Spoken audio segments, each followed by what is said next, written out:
emotionally, mentally, physically. We need to minister to them. Our Lord in Matthew chapter 25, in the final judgment of the nation said, I was hungry, you did not feed me. I was naked, you did not clothe me. I was in prison, you did not visit me. And those people said, Lord, when these things happened? And the Lord said, inasmuch as you have not done these things to one of these little ones, you have not done it to me. God's standards never change. Christianity has gone wrong somewhere. Protestant Christianity, because we believe that salvation is not by works but by grace alone, we stop there. We forget the fact that we are created unto good works. Saved by grace, but created unto good works. We are not saved by good works. We are saved by grace, but for good works. So we need to continue that. Yes. So it's not enough to share the gospel. We need to pray for the sick. We need to feed the poor, clothe the naked, comfort people, visit nursing homes where old people, destitute, who have nowhere, nobody to love them. We need to go there. Take time out. Don't care only for your children. There are other children like them who have no parents, abandoned, orphaned. There are parents who have no children. Let our Christian ethics be real and practical. It's not Mother Teresa's job. No, it's our job.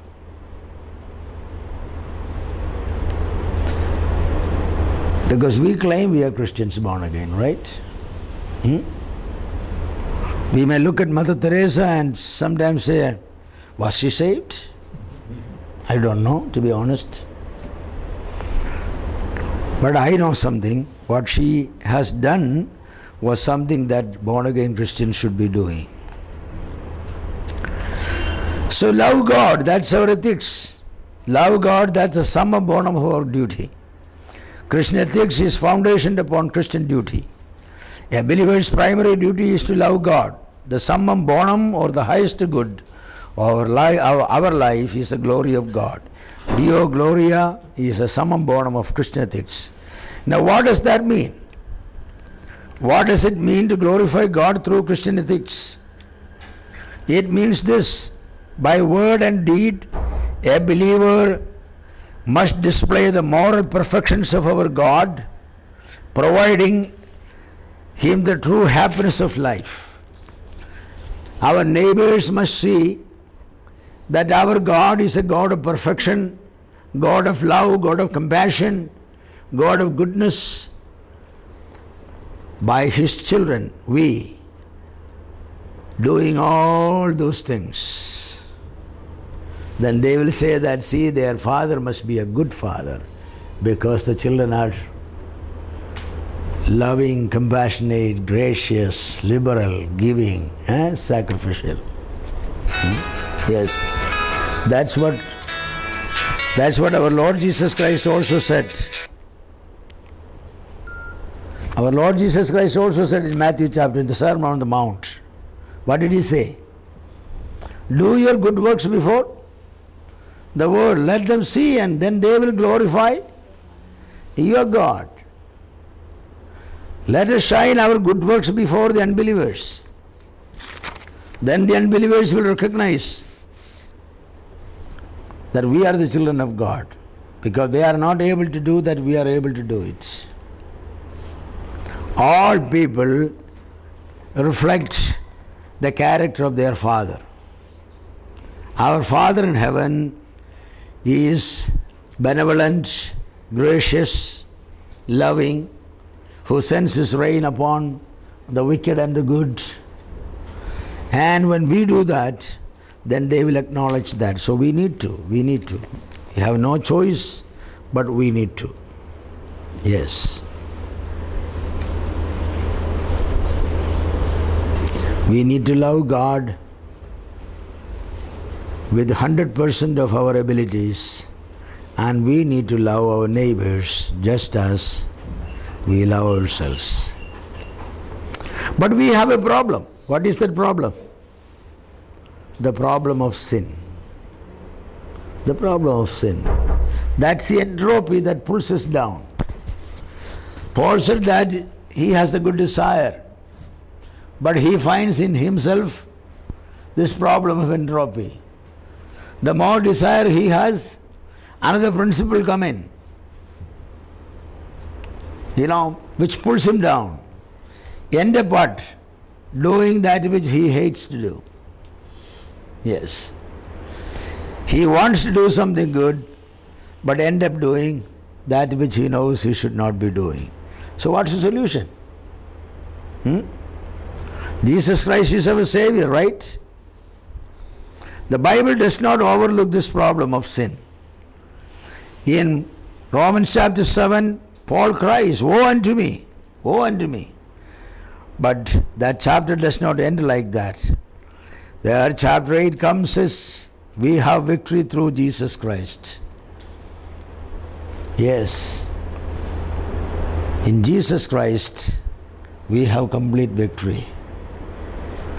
Thanks be to God who gives us victory in Christ Jesus. The Holy Spirit who lives in us gives us the new desire.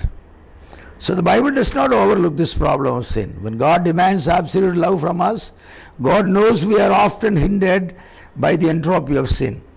The output of our love is never equal to the input of the love by the Holy Spirit. This is why even in the lives of the most model Christians of the Bible, we find shortcomings. 1 John 5:19 reveals the greatest fact, that the whole world lieth under the control of Satan. This dominion of Satan in the world causes a friction for believers in ethics. We are constantly in battling with the evil one. The good desires we have, we start doing it, but we end up doing something else. Oh, but thanks be to God who gives us victory through Christ Jesus. I can do all things through Christ Jesus who strengtheneth me. We Christians need to draw that energy for doing the good things. Our ethics can be the ethics of Bible. We could do it. We could live just like Jesus Christ lived. But we needed to draw the energy for it from Jesus Christ. Yes. If we try to do it from our strength, we will definitely be defeated. Because flesh is always in enmity with the Spirit. Very often, the good things we do in the strength of our body, our flesh. We need to be doing it in the strength of our spirit. Yes. Confess before God, I can do. Then give it over to Jesus. He will take it over and He will do it. There comes a time when absolute will make polarization of values. The good will do good and the evil will do evil. The mixing and the shading will be over. People will realize that not very long they could lead. They will be watching the real Christian. We may pretend to be very long suffering, but when our interest is hindered, the joy on our face will be turned to anger. Yes. We are like the chameleon. We try to cheat others by identifying with the environment. When our own interest suffers, then we show our real nature. So the final word of God to man is, He that is unjust, let him be unjust still. And he which is filthy, let him be filthy still. And he that is righteous, let him be righteous still. And he that is holy, let him be holy still. In another sense, let pretensions be forgotten. You just cannot pretend to be holy when you are not. You just pretend to pray in nice words without being nice. How long will you? How long will you? We cannot. We just cannot. As the end time comes, the Holy Spirit says that forget about wearing all those masks. You come out and show your real nature. Behold, I come quickly. My reward is with me to give everyone according to his work. God is not going to give any respect to the pretensions we were making. All human ethical code are made to suit the sinfulness of man. But the divine ethical code is not made in accordance to human ethical system. Its standard is, be ye holy as I am holy. Man's system says, be ye holy even as your fellow beings are holy. We always adjust our holiness to the surroundings. If everybody is doing something that some community has accepted is normal, now we can also feel without any, because they are not going to point their fingers to us. So Christians are very, very, very, very wise. They are never in the forefront. They are always little towards the end. New fashions, Christians, they will not go and put on the new fashions. They will buy it and keep it until at least half of the people in the church wear it. Then they will also bring in there. That's the way we do. Because we don't want to be criticized. It's not because our value is anything different, but because we cannot stand the criticism. We want the acceptance of a spiritual person from the Christian community without losing the acceptance of the material community in the office, right? Monday morning we want to be complimented by our friends in the society there. Hey, you look smart, nice. On Sunday we must say, hey, you look spiritual. That's very good. So we play the games. So we have Sunday clothes, we have Monday clothes. We do our hair on Sunday differently, but on Monday differently. Right? Even the ornaments are different. On Mondays and on Sundays, everything is different. The danger comes when some Christian meets us in the street. We're going for a party with our friends and they are watching. So that's a spiritual Christian, huh? We can never do that, no. Be a Christian all the time. So our spirituality, and everything, our ethics and our ethical code all suit to our sinfulness. But God doesn't want that. Yes, God does not want this. Christian ethics is possible only for those who have Christian relationship with God, through regeneration. Christian ethics is the ethics of regeneration. This truth is so vividly stated in 1 Corinthians 6, 9 through 20. 1 Corinthians 6, 9 through 20.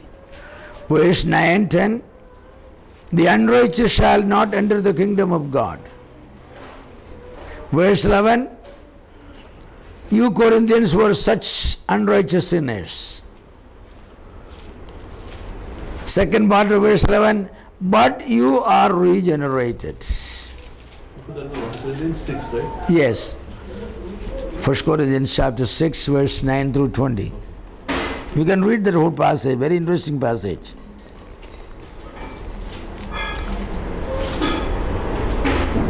Do you not know that the unrighteous will not inherit the kingdom of God?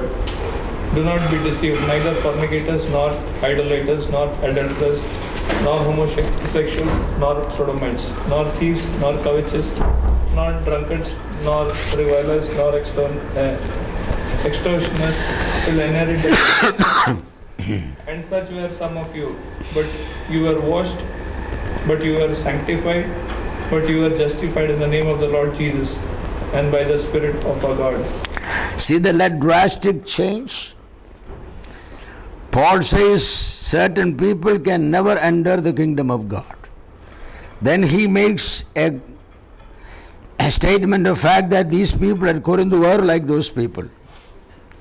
But something happened to them. What is that happened? Regeneration. You are washed. You are renewed. You are sanctified. Then begins the new exhortation.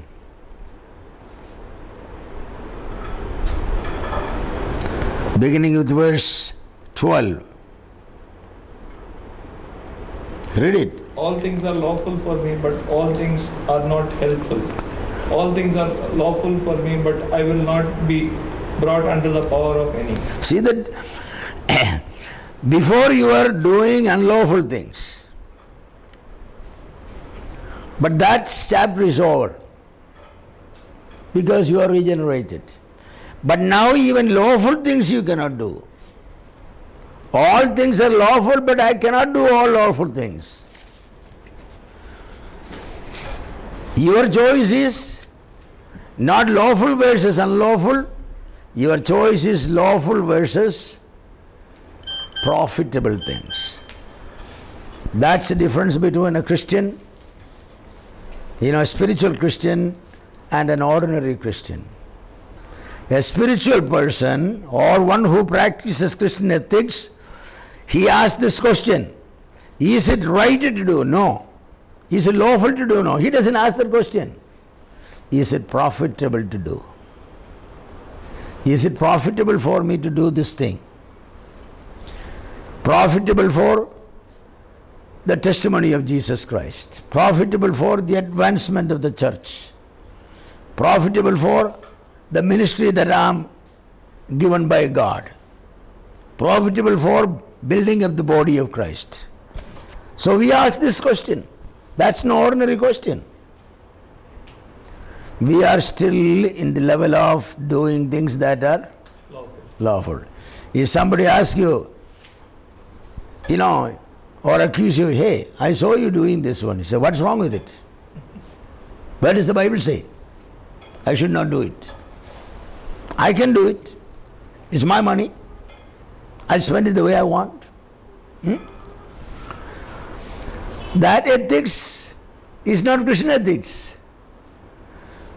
The Christian ethics is, yes, I did it because I believed that will glorify God.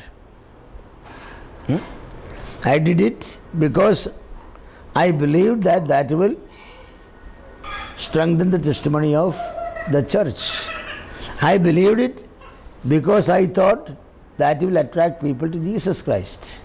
The Christian will never say that it's my money, I can do what I want. Bible does not prohibit it. Don't come to judge me. No. The Christian standard, the Christian ethics elevates us from lawful to expedient. So Paul says, I can do all lawful things, but I will not do. My ethics says, I must be doing something profitable. Profitable for the kingdom of God. Okay, continue then. Food for the stomach and stomach for food, but God will destroy both it and them.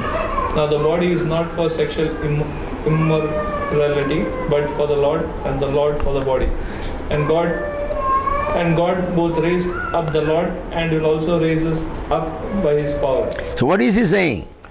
Food for the body and the stomach for the food and food for the stomach, but God is going to destroy both. Where should we make investments? We need to eat and drink.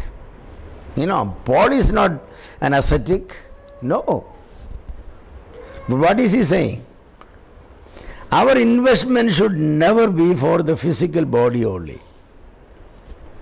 We should invest somewhere where we get a returns beyond the destruction of these things.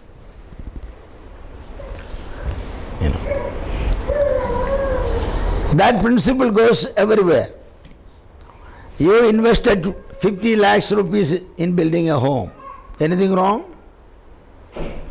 Nothing wrong. 50 lakhs is nothing these days, to be honest with. But you know that you should not be investing 50 lakhs rupees in a home if that is not going to give you a return beyond this life. If that is not going to bring you a return in eternity, don't invest it here. You can buy a home for 5 crores of rupees, nothing wrong. But make sure that that will give you a return in eternity. The size of the home has no meaning. What you do with the home, that's what decides it.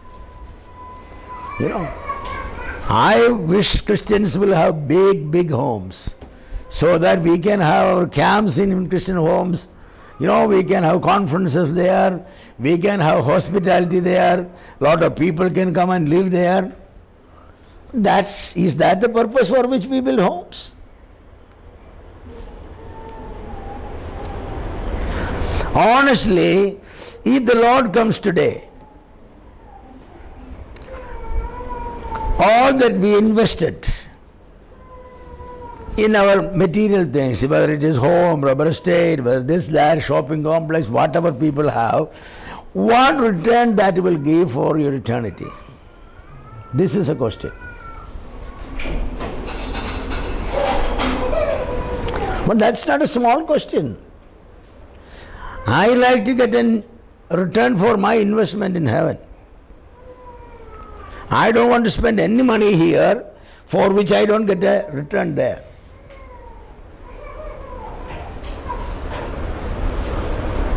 I have comparatively a big home. Comparatively a big home. Bigger than most people, I think. But it is being used for God's glory. Training classes are being held there. People always stay there. 10, 15 students stay there for years. The classes going on. When camps and conferences come, people come stay there. I have books and library where people come to read and study there. But I wanted to make sure that whatever investment I make, I will have a return. A return for the kingdom of God. Return for the glory of God. So I encourage people, why build a small home? Rather make a big home. Because we need places for meeting and conferences and all that,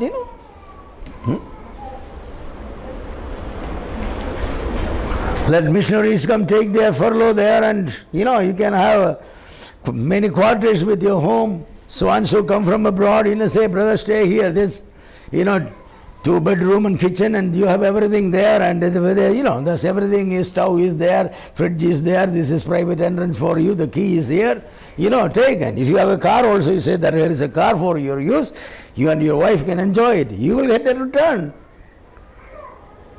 Your investment will be profitable. But why invest in a car that only for you and your wife to go Sunday for 2 kilometers, come back? For that you can hire a taxi, right? Anything you do must have a return for eternity. Anything. If you don't do things in the perspective of eternity, I think, it's unchristian. And that's not our ethics. our ethics, because it says, whatever you do, eat or drink, do all things for the. Glory of God.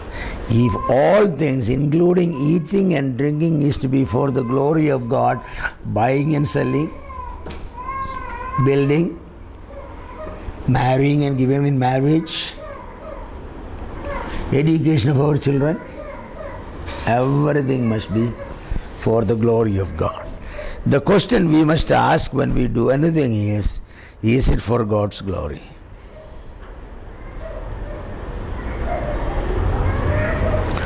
So verses 13 through 15 tells us that our body is not simply for eating and drinking, it must be for the glory of God. It must be for God's dwelling. That's what it's saying. Your body is the temple of God. Verse 16 through 18, read. Do you not know that he who is joined to a harlot is one body with her? For the two, he says, shall become one flesh. But he who is joined to the Lord is one spirit with him. Flee sexual immorality. Every sin that a man does is outside the body, but he who commits sexual immorality sins against his own body. There is a great principle. Physical relationship among two people is total identification. A man who had sex with a woman must marry her. A woman who shared her body with another man must marry. The Old Testament requires it. Because it's a great principle. Question, does believer or non-believer doesn't arise there.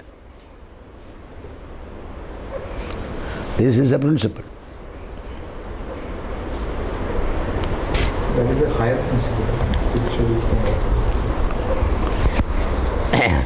The other higher principle is you must remain single, both parties. In honor of that higher principle, you must opt to remain single. Say that I have already joined with the woman, which was sin I committed, I admit. But I decided to remain single for my life.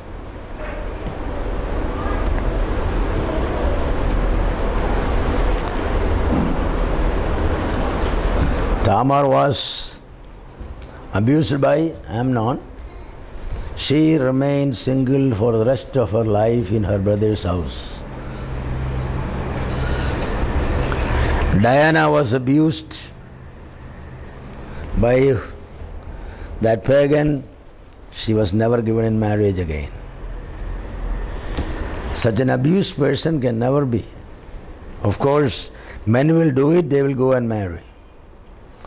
That's because man is a greater sinner than the woman is. Bible says very clearly, he who joins with a harlot is a professional person, right? But he who joins with that harlot has already become one with the harlot. He who joined with the Lord has one with the Lord. You cannot. This is, we are living in days where, these sort of things are very fun, It's fun. No, it's not fun. It's not fun. We must teach our children the responsibility of interpersonal relationship, sexual relationship, Marrying a virgin, people laugh today about virgins. No, it's not an option. It's a must.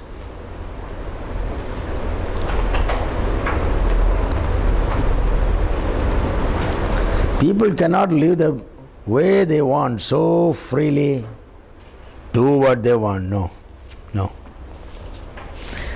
So the higher option, yes, believer cannot marry a non-believer, I admit. But if the believer has opted to have physical relationship with an unbeliever, after finishing that relationship, now the believer comes and says that I have a higher option. No, your option is to remain single. That's what the option is. But it's so shameful these days,